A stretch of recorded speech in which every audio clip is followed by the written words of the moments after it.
Lisa and I welcome Sierra Sil to our podcast. Got a grumpy old man in your life? Change that. Okay, not that way. Sierra Sil Natural Mineral Joint Pain Relief with a money-back guarantee at Shoppers, London Drugs, and the best health food stores. Head over to sierrasil.com, SIERRASIL.com. Use your code GF and get 10% off your purchase. Hello, and welcome to episode 38 of Gracefully and Frankly. I'm Lisa Brandt. I'm Erin Davis. You say libido, and I say libido. I actually don't. Settle down, Ethel Merman. We're going to be talking about sex drives in autumn. Believe it or not, it's not all about playoffs and the hockey season starting. We have both seen the movie Barbie now. We'll share our thoughts about that. I don't know that it's the be-all and end-all, but did you want to yell, "That wasn't Oppenheimer" at the end of the movie, or did you hold on? No, I didn't. Lisa thought she'd try a little bit of this thing the kids call marijuana, and it kind of went sideways. Well, it actually really did go sideways. And let us be, once again, a cautionary tale for you. Right. And if you find yourself wanting to wear a mask, as is your right and your privilege, and COVID is, not gone away and making a comeback, Erin has the best comeback ever if somebody gives you any grief about it. And what are people still doing that for anyway? I have no idea, because they don't have a life. We just want to keep ours. That's the only thing. Right. What you put on your face is up to you. What you do in your bedroom, also up to you. But Lisa and I have a suggestion, and we want to thank Envy Pillow for being such great sponsors here, because it is the first anti-wrinkle pillow with a Class 1 medical device designation for neck support. It works all night long at preventing and reducing sleep wrinkles with its patented off-your-face design, and supports your neck and spine. That's why I originally got into the Envy Pillow. It was long before we were partnered in any way, Lisa, because I had neck issues because of stress, and they've been highly recommended by plastic surgeons, dermatologists, and spinal specialists. So there you go. Find out more, and we can tell you where. envypillow.com, and make sure you get your 10% off when you make a purchase by using the code GF for Gracefully and Frankly. Alrighty then. Got a barn burner coming up. Here we go. All right. No actual barns will be burned. Why would I say that? Does anyone burn barns anymore, Lisa? I don't think they do. I certainly hope not. Maybe disgruntled sheep? I'm not sure. Are there gruntled sheep? Not sure about that either. Pigs gruntle. And you gruntle.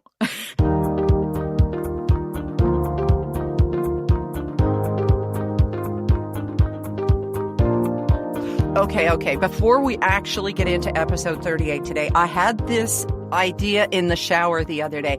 And you know how sometimes when it's quiet and you're just in the soft, warm rain and ideas come to you? Sure. Okay. It's $1 million idea, and I'm talking US, not even Canadian dollars. Wow. All right. We invent some little swim goggles, like we wear in the pool, or professional swimmers or competitive swimmers wear, and that sort of thing. Except, they're prescription. So you can wear them in the shower and see where you missed hairs when you were shaving. Okay.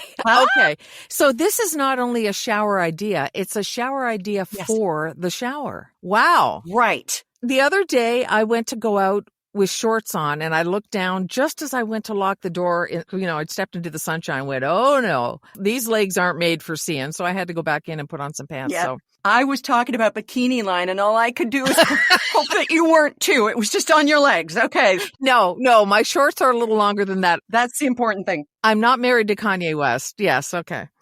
So there's my idea. So what do you think? So now you have to get a prototype, and you have to get an infomercial, and you could be the spokesmodel for it yourself. Oh yeah, that's what we want. Hey, has this ever happened to you? But you know what? We are busy enough between you getting ready to go to Italy and you and I working together on 3 episodes that are coming up, 40, 41, and 42, that I'm really reluctant to call best ofs, because that often means, like on TV, it's a clip show. It just means they're phoning it in, they're editing stuff together. But this This is going to be different because we're putting a whole bunch of work into it. And you can kind of explain how it's going to be different from just kind of a regular phone-it-in clip show. Yeah, it's kind of like a hybrid of new stuff and best of stuff. So it's not just stuff you've heard before, but it's the bits that we are replaying are the ones that got the most attention, the most response from people. And then we've got news stories in there as well. So it's a little bit of everything, but it gives us a little bit of a break. You know, some people with podcasts just say, okay, we're hanging up the phone for a few weeks and we're going away. And we don't want to do that. Yeah, we sure don't. We want to keep this momentum rolling. And it's a great time for you to tell your friends to start listening to Gracefully and Frankly. Because just, why not share the love? All right. Are we sharing love today about the Barbie movie? I know. We are behind the trend because I went to see it in theater with my sisters, so I waited for that communal experience. But you and Derek downloaded it. We streamed it on Prime. It was $25, which is crazy because usually it's, movies are $4.99 or whatever. But anyway, I paid for it because for one thing, I'm going to write it off because we're talking about it now. And the other thing is I really, really wanted to see it. So it was the first day it was available, the 12th or whatever. And Derek, he looked like a man being waterboarded.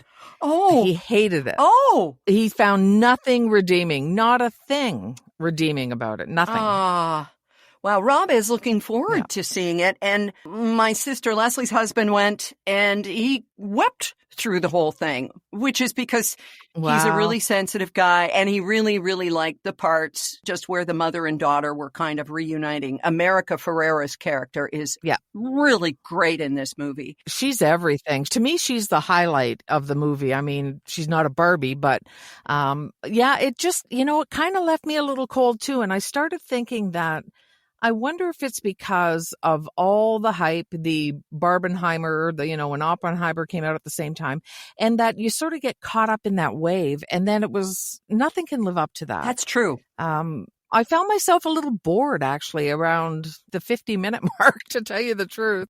What'd you think? I thought that Ryan Gosling was everything. Because he just seems like such a self-effacing guy. And then to take on this role and go all in, kind of like Daniel Radcliffe did in the Weird Al Yankovic movie, if you can find it, because it's on one tiny streaming platform, but it's worth it too. But I loved Ryan Gosling and Simu Liu. He was amazing. And of course, the actress who played stereotypical Barbie, Margot Robbie, was perfect. Kate McKinnon as broken down Barbie. She was great too. Weirdo Barbie. Yeah.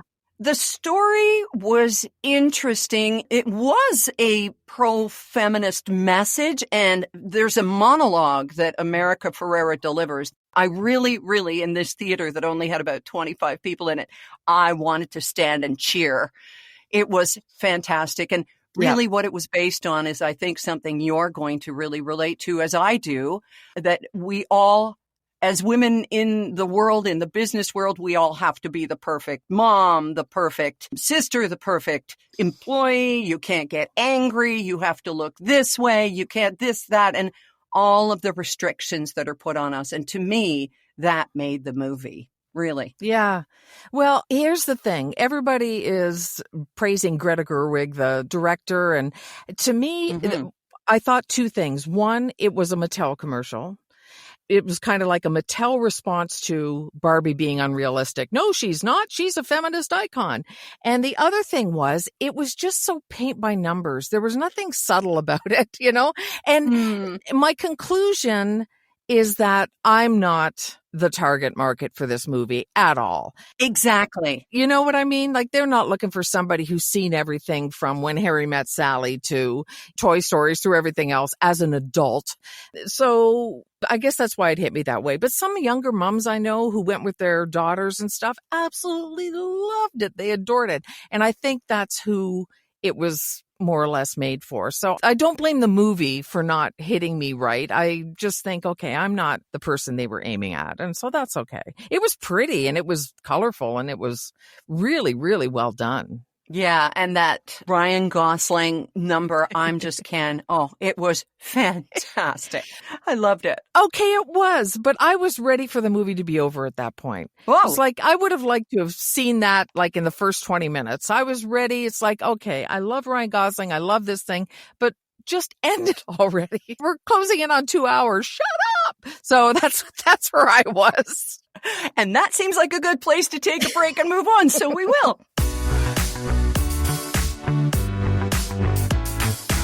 Did you know, Lisa, that autumn affects your sex life? We know that fall begins in just a few days. Did you know that?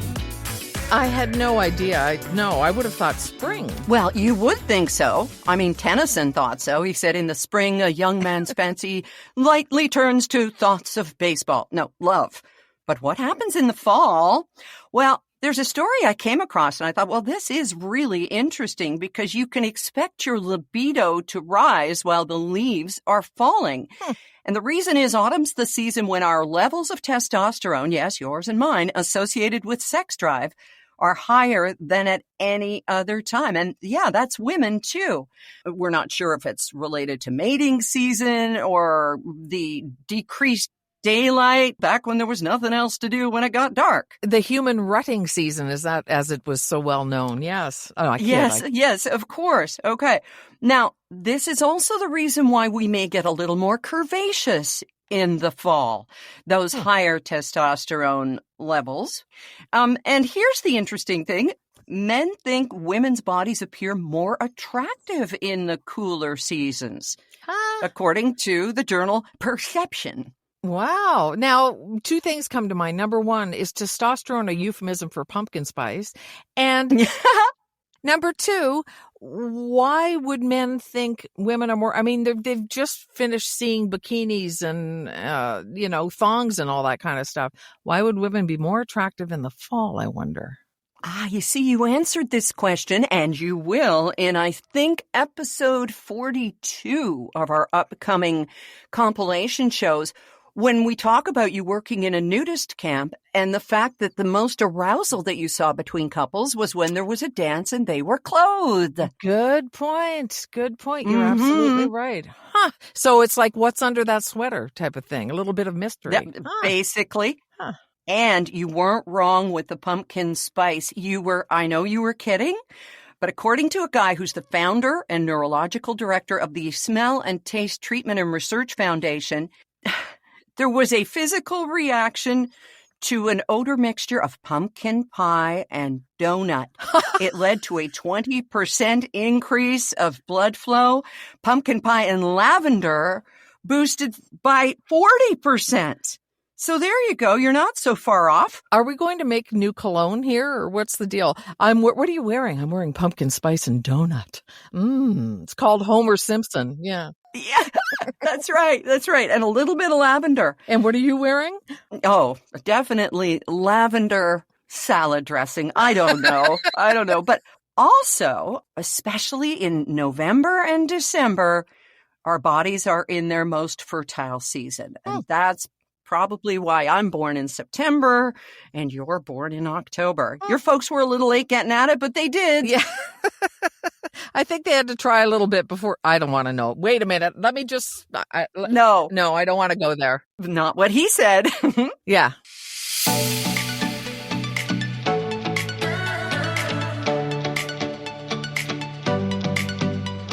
Let's take our minds back to a couple of weeks ago, Lisa, when I was recording in a trailer and you were tired. We were both tired, but the story can now be told why you were tired and what you had gone through the night before. And sometimes it takes time to process things that have happened and gone, is it okay to tell this story? Yeah. So first, tell me the steps that went into you being able to share your process in looking at what happened and saying, okay, this is going to be something I talked about. Because, I talked about the breast implants last week and I thought I'd never do that. Yeah. But anyway, your story. I had to get past the fear because I was quite traumatized.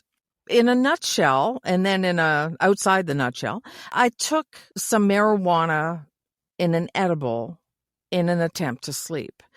And I got so incredibly stoned And this isn't something that I do or ever really liked or ever did regularly. I was absolutely terrified because I kind of forgot that I'd taken this half chocolate. I'd taken a quarter a week before and fell asleep, but woke up pretty quickly. And I thought, well, if a quarter was okay, half must be better, right? Mm. And I don't know. I mean, my thinking was afterwards that maybe they didn't distribute it all in the chocolate properly or whatever, because I seemed to get like 20 times what I got by just doubling the dose. But I was completely terrified.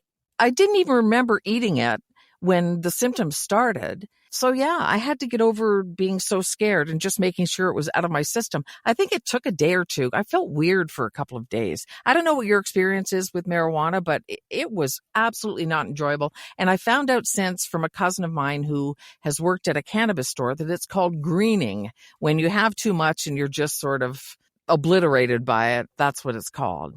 You were alone when this happened too, right? My husband was in Indianapolis at some racing. He goes every Labor Day weekend with a bunch of buddies, and he had just fallen to sleep. They'd had a really long day out in the sunshine, and I called him. And I don't know, are you familiar with what it feels like to be super, super stoned?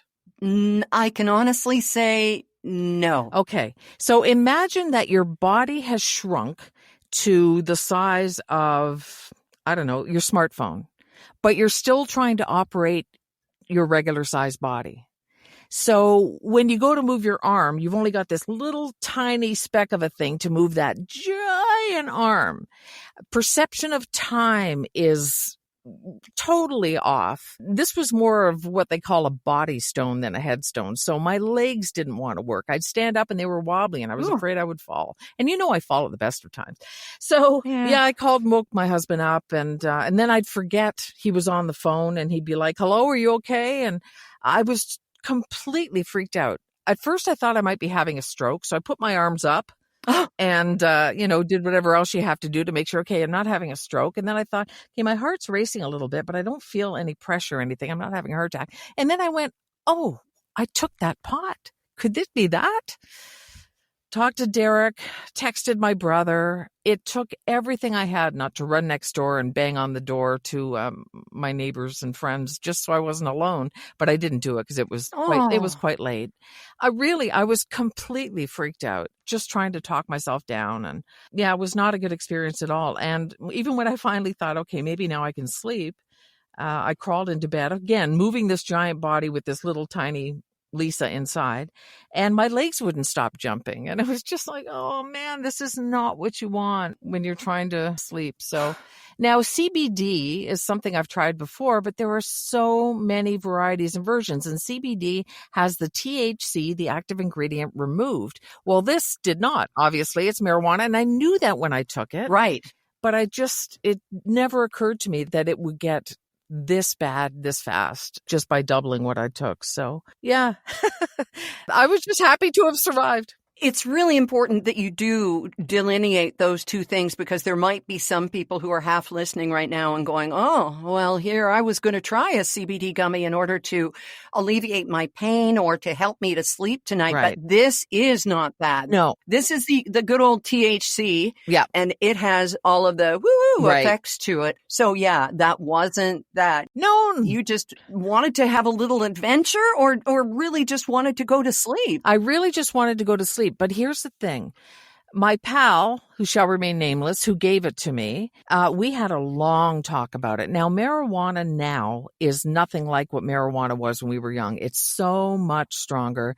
There are so many more strains. It's just a different beast altogether. And he was extremely cautious. So he takes it to sleep because he smokes it too. So he's got a tolerance. Right? Yes. That's the one thing we didn't figure in. I mean, we did talk about having a tolerance or not, and that's why he wanted me to start really small. But my brain went, oh, well, if all I need to do is double it. Yeah. I should have just gone up in increments and not just completely doubled what I took. It was really a dumb move on my part, and a big learning experience. But yeah, it's just not the same thing. So if somebody's taking CBD, that is like benign, no drug in it, everything but the ingredient that makes you high is in CBD, and that's the more healthful way to go. And that's what I'm going to go back to trying again, because as it turns out, I have a cousin of a cousin who has a cannabis store. She sells marijuana and she sells CBD, and she knows everything. And that's been the problem. I haven't been able to find somebody who can really help me and know what I'm about and know what I've gone through. And so she's going to give me a hand. Well, that's good, because I think that a couple of years ago when BC was changing what was going to be and not allowed to be in stores, Rob and I decided, okay, we're going to go get some capsules with THC in them, because we don't smoke, we don't drink. Let's see if this is any fun. And I kind of get the impression, as helpful as the guy behind the counter was, and there are so many stores and there are so many people who don't know anything, but there are a lot of people who do know stuff. But when you see somebody, in my case then in my 50s, and Rob with his white hair, coming in and asking for these, I wonder sometimes if the Gen Zers or Zers in there think, oh, this is going to be fun, like setting off fireworks in an old folks' home. Let's see what happens. This kind of thing. Yeah, you just don't know, right? So this woman, and I remember her from childhood. I know I can trust her. She's not that much younger than me. Anyway, I'm looking forward to hearing about it. But I think you're probably right. If you know nothing, it's like when you walk into a Best Buy or one of those stores and you don't know about the technology you need to buy. You feel like, oh my goodness, they're going to sell me a microwave or something. You know, you just don't know, right? Yep, absolutely.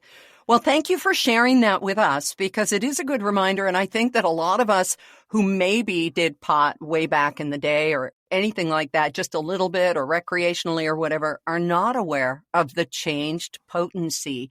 And that's why it's important, in my opinion, to have the government control so you know what you're getting and how much. Yeah. Well, this was legally grown by this guy, right? And Yep. for his own personal use. So, yeah. So what I didn't do was go through a government agency. I want to tell you something funny, though. I have a friend who was in the Army for years. He's retired now.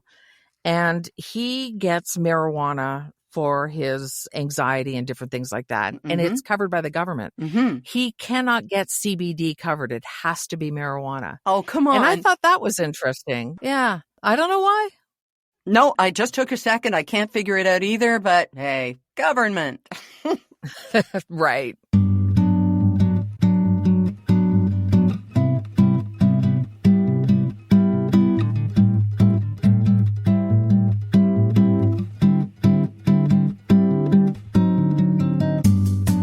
So as you're packing things up for your trip, which begins in, well, just a short time, Lisa, have you thought about whether you're going to wear a mask on the flight?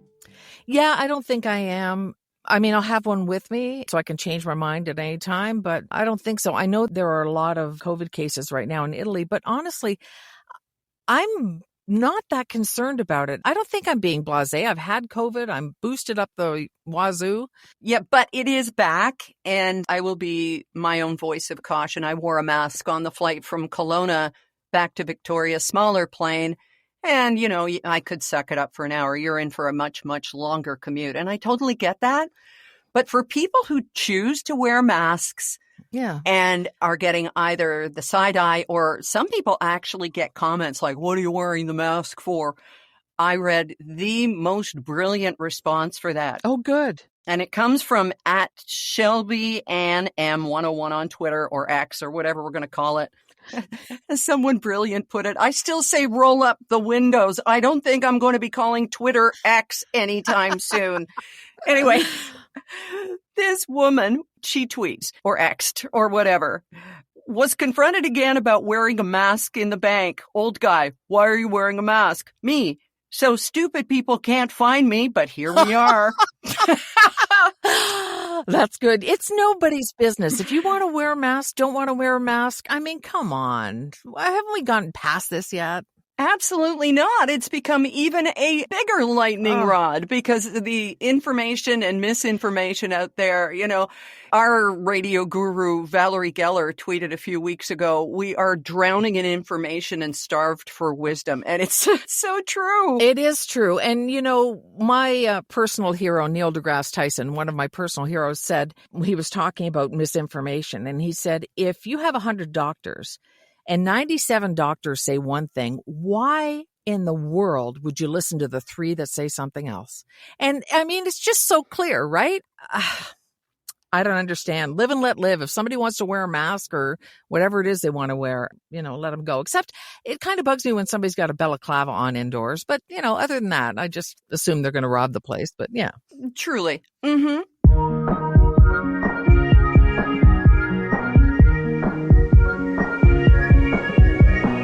So you probably won't be wearing a mask on the plane, but will you be taping your mouth? Believe it or not, that's not an insult to my chatty friend. I talk more.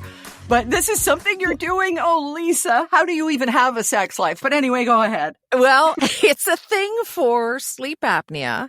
I mean, I still have the CPAP that I'm still trying to come to terms with. Thank you, everybody, for all the wonderful suggestions. But the snoring thing, I'm not taking the CPAP machine to Italy. So I looked into mouth taping, and it's just this little adhesive X, and you put it over your mouth, and it keeps you quiet. Although one night I did snore very loudly through my nose. So it's not a perfect science. But yeah, I know. It's just a thing. I'm a case. But I'm going to give it a try. I'll take it with me, and that'll be my best option instead of carrying the whole contraption with me. My goodness. Yeah, they really do expect people to travel with their CPAPs because they mention it specifically for carry-on, right, when you're checking through security. Absolutely. Yeah. Well, I'm sending my thoughts and prayers to you, Lisa. I know we've got another episode before you jet off to Italia, and we'll be back with you next week, our first show of autumn 2023, and we look forward to being here with you. I have to say, on behalf of other people like me who are allergic to wool, as much as I love autumn, it's not that easy to get cozy. Everybody talks about wrapping yourself up and getting cozy. Well, when you're allergic to wool, it's not that simple, people. It's pretty picky. Oh my God, I'm starting a GoFundMe for you for everything. No, I'm just transparent about it. Everybody's got their crap. I just talk about it all. Hopefully not whine, just talk. And exactly, we're not whining. We're winning, and we're glad that you're here with us every week. We'll be back with you next week. Thank you, Envy Pillow. From me and the woman who has tape on her mouth, still manages to get stoned, and will not be under a wool blanket on that plane. Oh, Lisa, I love you. I love you too. Okay, well, bye-bye.